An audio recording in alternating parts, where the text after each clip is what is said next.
राधे राधे भक्तजनों। आज मैं आपको वसुवती देव की व्रत कथा एवं उसकी विधि और कथा सुनाऊंगी। तो पहले मैं आपको व्रत का महत्व सुनाती हूँ, फिर विधि और फिर कथा। भगवान वसुवती देव की पूजा अर्चना के लिए वसुवतीवार को व्रत करके वसुवतीवार की व्रत कथा को पढ़ना अथवा किसी दूसरे स्त्री पुरुष द्वारा सुनने की प्राचीन परंपरा है। वसुवतीवार का व्रत करने और व्रत कथा सुनने से स्त्री पुरुष को की सभी मनोकामनाएं पूर्ण होती हैं। इस व्रत से धन संपत्ति की प्राप्ति होती है, निसंतानों को पुत्र प्राप्ति होती है, परिवार में सुख शांति बनी रहती है, सभी आनंद पूर्वक रहते हैं। अब मैं आपको व्रत करने की विधि बताती हूँ। वसुवतीवार को सूर्य उदय से पहले उठकर स्नान आदि से निवृत्त होकर भगवान वसुदेव का स्मरण करते हुए व्रत का आरंभ करना चाहिए। उपासक को घर के किसी कक्ष में छोटा अथवा बड़ा पूजा स्थल बनवाकर उसमें भगवान वसुदेव की प्रतिमा की स्थापना करनी चाहिए। घर के समीप किसी मंदिर में जाकर भी भगवान वसुदेव की पूजा की जा सकती है। भगवान वसुदेव पूजा में पीले रंग के पुष्प, पीले रंग की सामग्री को विशेष रूप से पसंद करते हैं, इसीलिए स्नान के बाद पीले रंग के वस्त्र धारण करने का विशेष महत्व बताया गया है। पीले रंग के पुष्प, केले और पीले चंदन से भगवान वसुदेव की पूजा का विधान है। वसुदेववार के दिन व्रत में उपासक को पूरे दिन के एक समय ही भोजन करना चाहिए। व्रत करने वाले पुरुष वसुदेववार को दाढ़ी व सिर के बाल न कटवाए। पूजा के समय भगवान वसुदेव से जो मनोकामना प्रकट की जाती है वह उस मनोकामना को पूर्ण करते हैं। इस व्रत में कथा पढ़ते और स्मरण करने का विशेष महत्व है। वसुदेववार की व्रत कथा प्राचीन समय की बात है।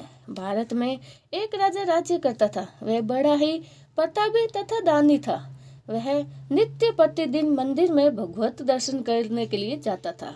वह ब्राह्मण और गुरु की सेवा किया करता था। उसके द्वारा से कोई भी याचक निराश होकर नहीं लौटता था। वह प्रत्येक गुरुवार को व्रत रखता एवं पूजन करता था। हर दिन गरीबों की सहायता करता था। परंतु ये सब बातें उसकी रानी को अच्छी नहीं लगती थी। वह न ही व्रत करती और न किसी को एक भी पैसा दान देती। वह राजा को भी ऐसा करने से मना किया करते थे। एक समय की बात है कि राजा शिकार खेलने वन में चले गए। घर पर रानी और दासी थी। उस समय गुरु वसुवती साधु का रूप धारण कर राजा के दरवाजे पर भिक्षा मांगने आई। साधु ने रानी से भिक्षा मांगी तो वह कहने लगी, हे साधु महाराज, मैं इस दान और पुण्य से तंग आ गई हूँ। इस कार्य के लिए तो मेरे पति देव ही बहुत हैं। अब आप ऐसी कृपा करें कि सारा धन ही नष्ट हो जाए तथा मैं आराम से रह सकूं। साधु रूपी वसुवती देव ने कहा, हे देवी, तुम बड़ी ही विचित्र हो। संतान और धन से कोई दुखी नहीं होता है, इसको तो सभी चाहते हैं। पापी भी पुत्र और धन की इच्छा करता है।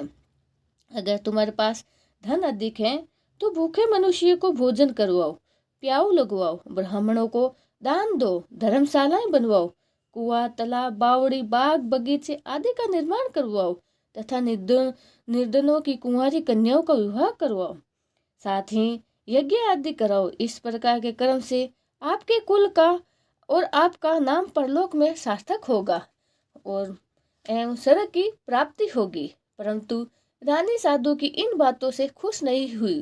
उसने कहा, हे साधु महाराज, मुझे ऐसे धन की आवश्यकता नहीं जिसको मैं अन्य लोगों में दान कर दूं तथा जिसको रखने और संभालने में मेरा सारा समय नष्ट हो जाए। साधु ने कहा, हे देवी, यदि तुम्हारी ऐसी ही इच्छा है तो जैसा मैं तुम्हें बताता हूँ तुम वैसा ही करना।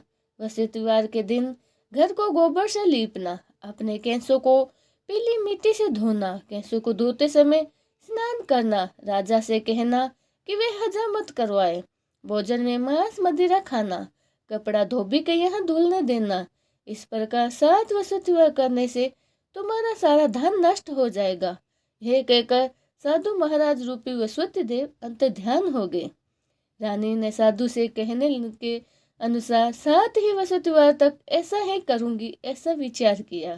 साधु के बताए अनुसार कार्य करते हुए केवल 3 ही वसुतिवार बीते थे कि उसकी समस्त धन नष्ट हो गई, समस्त धन संपत्ति नष्ट हो गई।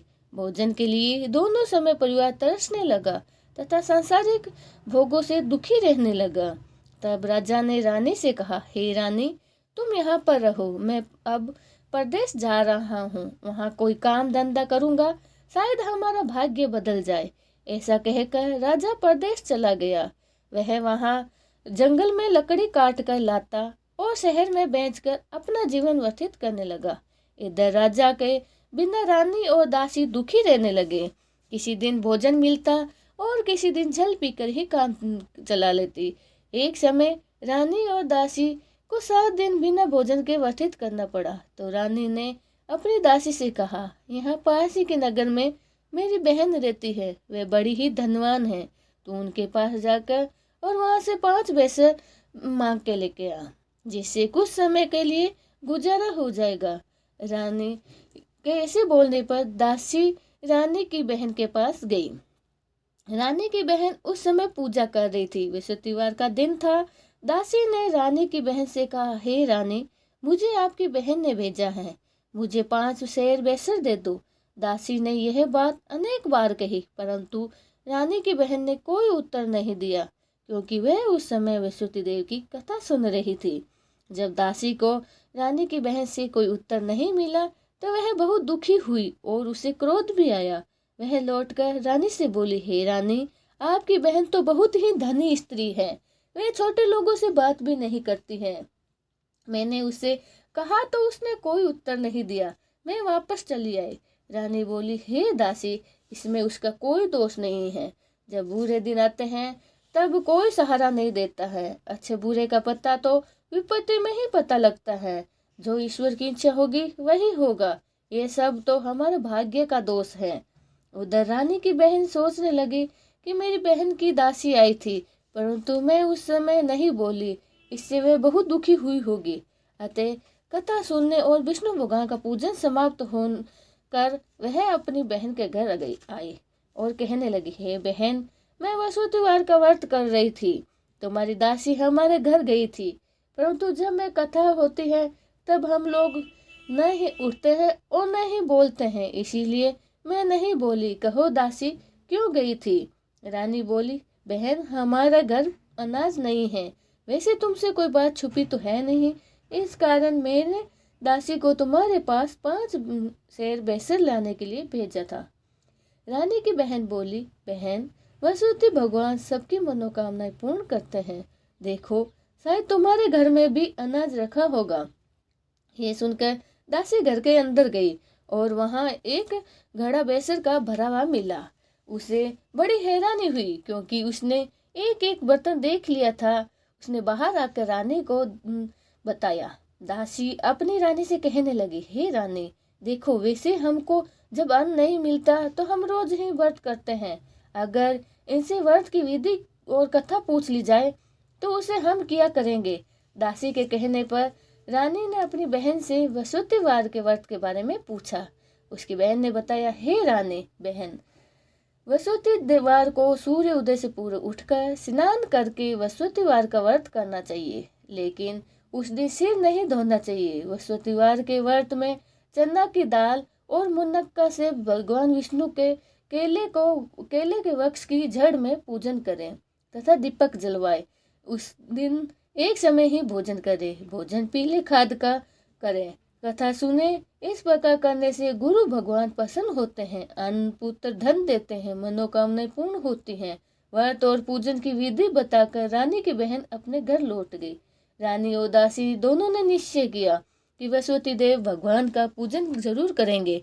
7 दिन जब वसुतिवार आया तो उन्होंने व्रत रखा। गौशाल में जाकर चने और गुड़ बीन कर लाए, उसकी दाल से केले की जड़ में तथा भगवान का पूजन किया। अब भोजन पीला कहाँ से लाएं? दोनों बड़ी दुखी हुई, परंतु उन्होंने व्रत किया, इस कारण वसुति देव भगवान प्रसन्न थे। एक साधारण व्यक्ति के रूप में वे 2 थालियों में सुंदर पीला भोजन लेकर आए दासी को देकर बोले, हे दासी, यह भोजन तुम्हारे और रानी के लिए है, तुम दोनों भोजन कर लेना। दासी भोजन पाकर बड़ी प्रसन्न हुई और रानी से बोली, रानी जी भोजन कर लो। रानी को भोजन आने के बारे में कुछ भी पता नहीं था। वह दासी से बोली, जा तू ही भोजन कर ले, तू क्यों हमारे व्यर्थ में हंसी उड़ाती हो।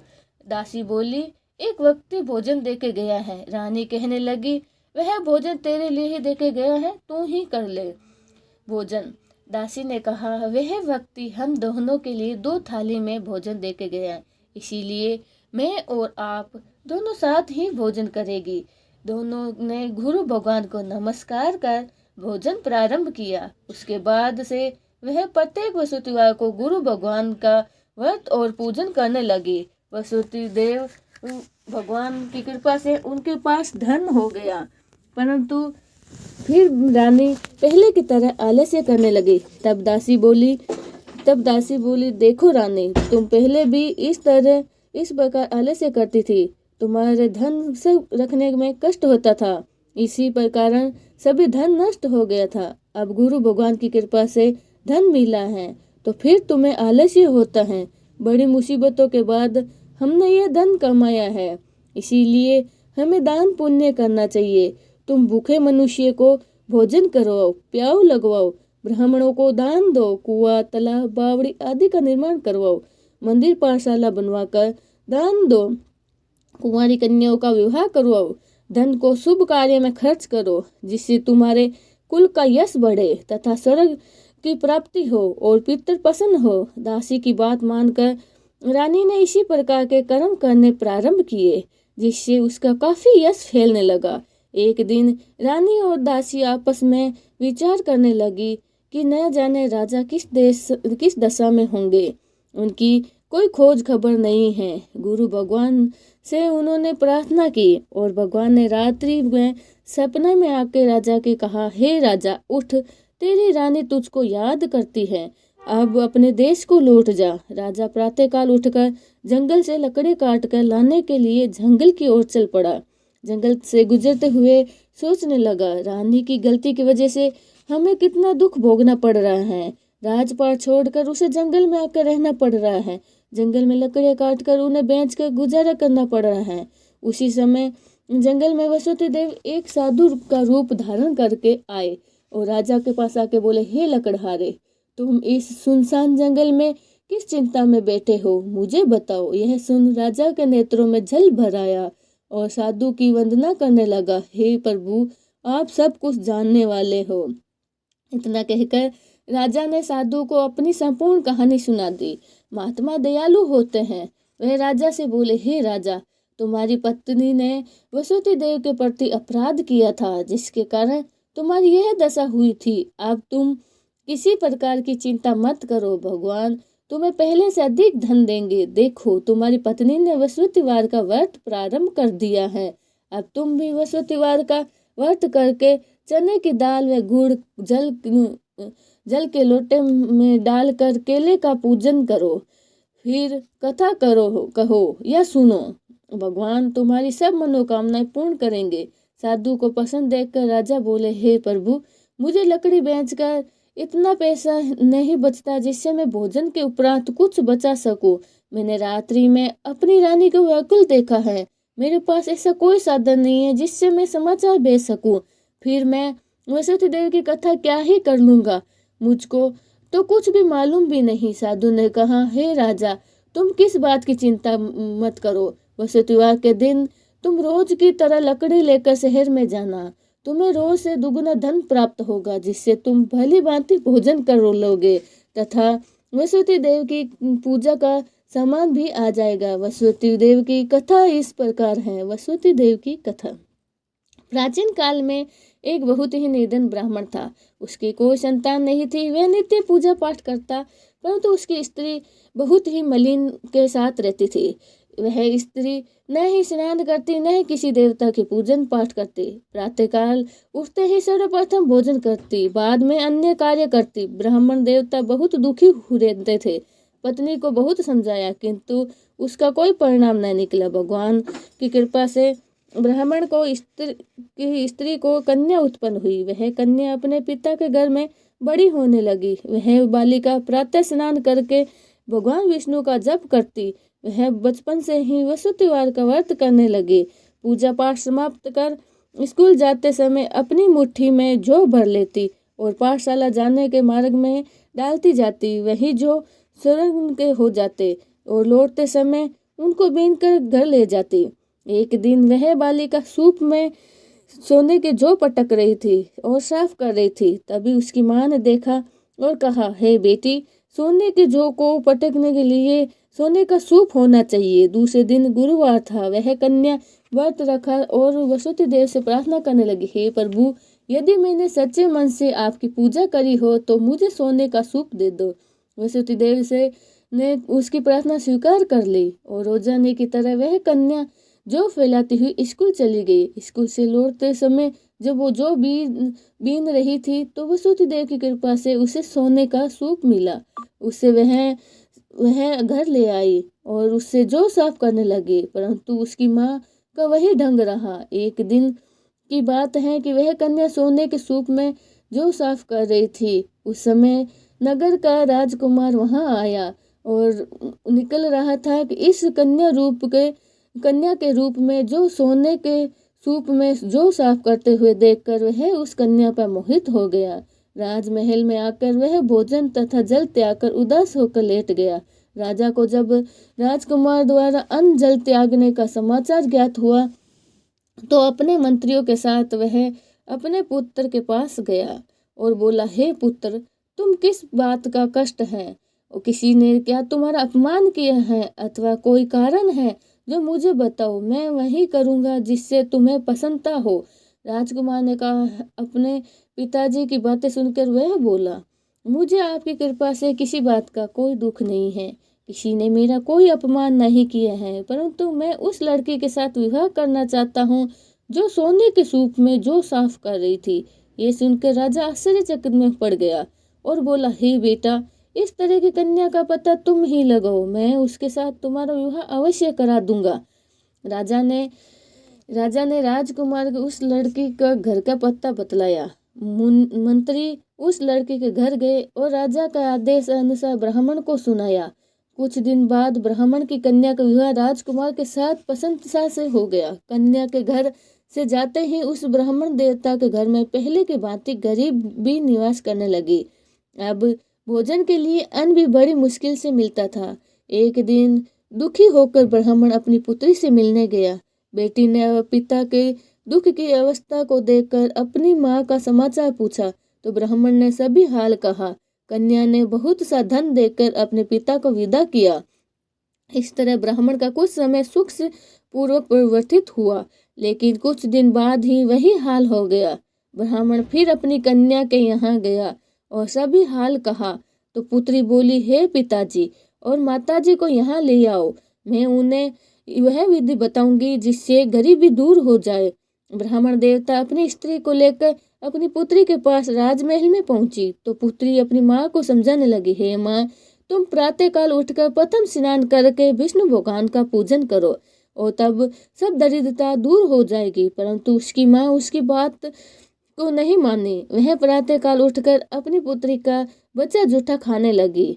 एक दिन उसकी पुत्री को बहुत गुस्सा आया। उसने रात को एक कोठरी में सारा सामान निकालकर अपनी माँ को उसमें बंद कर दिया।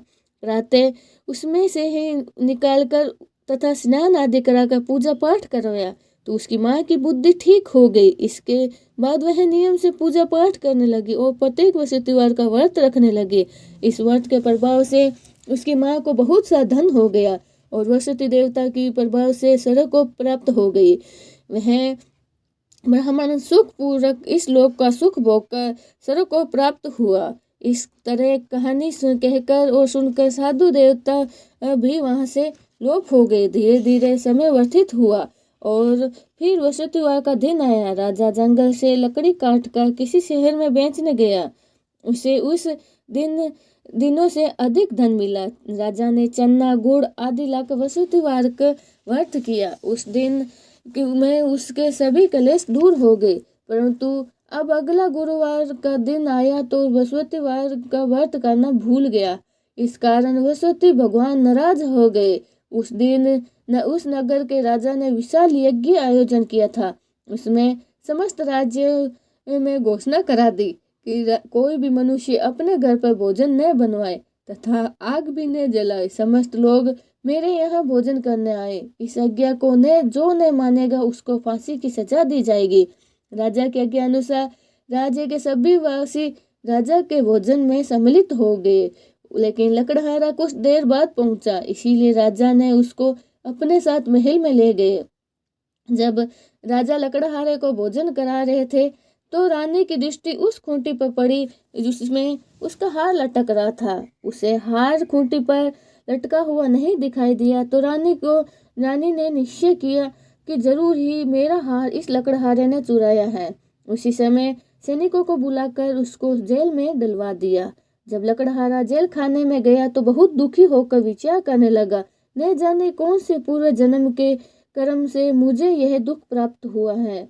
और उसी साधु को याद करने लगा जो जंगल में मिला था। तत्काल वह बृहस्पति देव साधु के रूप में प्रकट हो गए और उसकी दशा को देखकर कहने लगे, अरे मूर्ख, तुमने बृहस्पति देव की कथा नहीं कही, इसी कारण तुझे दुख प्राप्त हुआ है। अब चिंता मत कर, बृहस्पतिवार के दिन जेल खाने के दरवाजे पर 4 पैसे पड़े मिलेंगे, उससे तुम बृहस्पति देव की पूजा करना, तेरे सभी कष्ट दूर हो जाएंगे।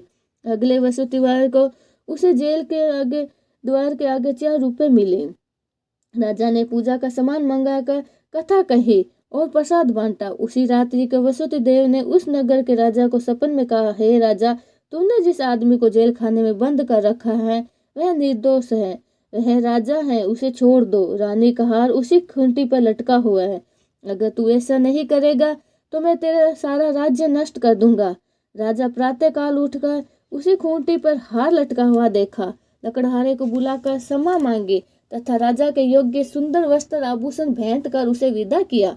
गुरुदेव की आज्ञा से राजा अपने नगर को चल दिया। राजा जब नगर के निकट पहुंचा तो उसने बड़ा ही आश्चर्य हुआ और नगर में पहले से अधिक बाग, तालाब और कुएं तथा बहुत सी धर्मशालाएं, मंदिर और बने हुए थे।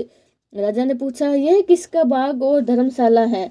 तब नगर के सब लोग कहने लगे कि ये सब रानी और दासी द्वारा बनाए गए हैं। राजा को आश्चर्य हुआ और गुस्सा भी आया। जब रानी ने यह खबर सुनी कि ये राजा आ रहे हैं तो रानी ने अपनी दासी से कहा, हे दासी, देख, राजा हमको कितनी बुरी हालत में छोड़ के गए थे, अब हमारी ऐसी हालत देख के लौट ना जाए।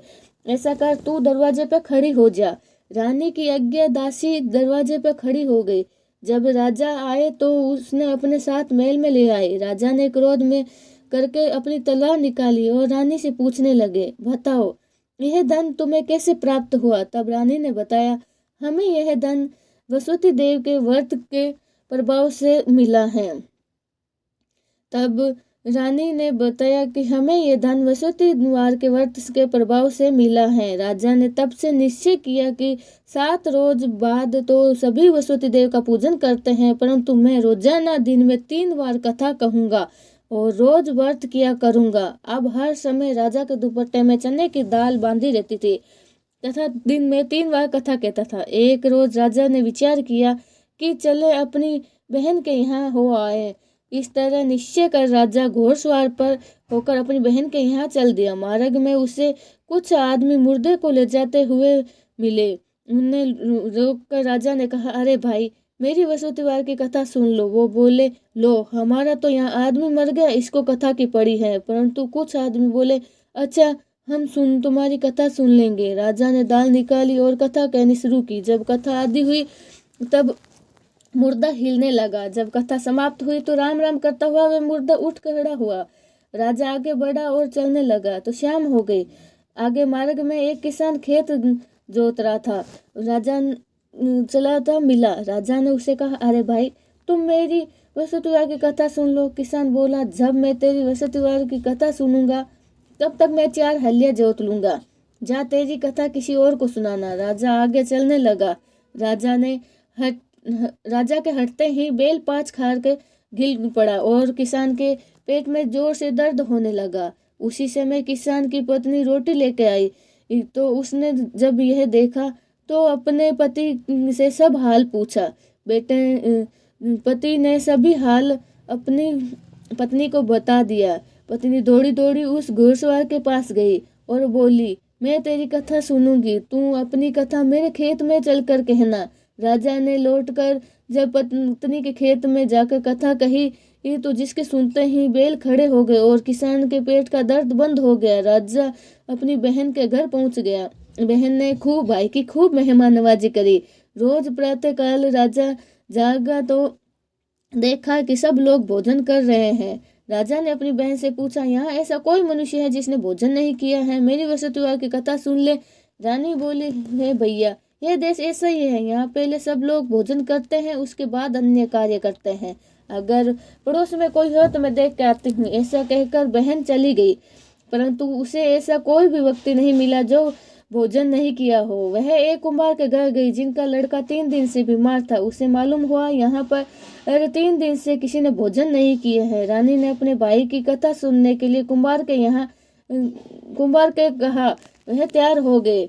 राजा ने जाकर वसुदेव देव की कथा कही और कथा सुनने के लिए कुम्हार तैयार हो गया। वह कथा राजा जब जाकर वसुदेव देव की कथा कही तो सुनते ही उसका लड़का ठीक हो गया। तब राजा की प्रशंसा होने लगी। एक दिन राजा अपनी बहन से कहने लगा, हे बहन, मैं अपने घर जा रहा हूँ, तुम भी तैयार हो जाओ।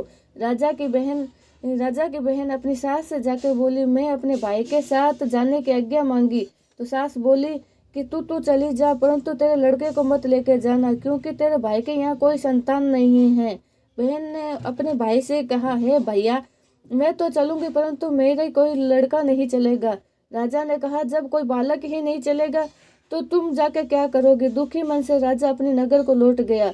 जब राजा ने अपनी रानी से कहा कि जब हम निसंतान हैं, इसीलिए हमारे घर कोई आना पसंद नहीं करता है, इसीलिए इतना कहकर वह दुखी होकर भोजन किया नहीं और सैया पर लेट गया। रानी ने कहा, हे प्रभु, वसुदेव ने हमें सब कुछ दिया है तो वो हमें संतान भी अवश्य देंगे। उसी रात वसुदेव ने राजा को सपन में कहा, हे राजा, उठो, सभी कार्य त्याग दो, तेरी रानी गर्भवती है।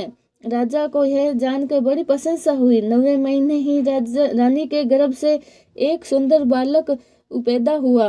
जब राजा की बहन ने यह समाचार सुना तो वह बहुत खुशी हुई तथा बधाई के लिए अपने भाई के यहाँ आई। तभी रानी ने कहा, घोड़ा चढ़कर नहीं आई, गधा चढ़ के आई। राजा की बहन बोली, भाई, मैं इस प्रकार नहीं कहती तो तुम्हें औलाद कैसे मिलती? वसुदेव ऐसे ही हैं, जिनके मन में जो कामनाएं रहती हैं सभी पूर्ण करते हैं। जो सद्भाव पूर्वक वसुदेव का व्रत करता है, कथा पढ़ता है अथवा सुनता है, दूसरों को सुनाता है, वसुदेव उसकी सभी मनोकामनाएं पूर्ण करते हैं। वसुदेव उनकी सदैव रक्षा करते हैं। जो संसार में सद्भाव न वे सच्चे हृदय से वसुदेव का पूजन करते हैं, उनकी सभी मनोकामनाएं पूर्ण होती हैं। उसी प्रकार पूर्ण होती हैं जैसे रानी और राजा ने वसुदेव की कथा का गुणगान किया। उनकी सभी इच्छाएं वसुदेव ने पूर्ण की। मनुष्य को हृदय में उसका मनन करते हुए जयकार करना चाहिए। बोलिए वसुदेव महाराज की जय हो।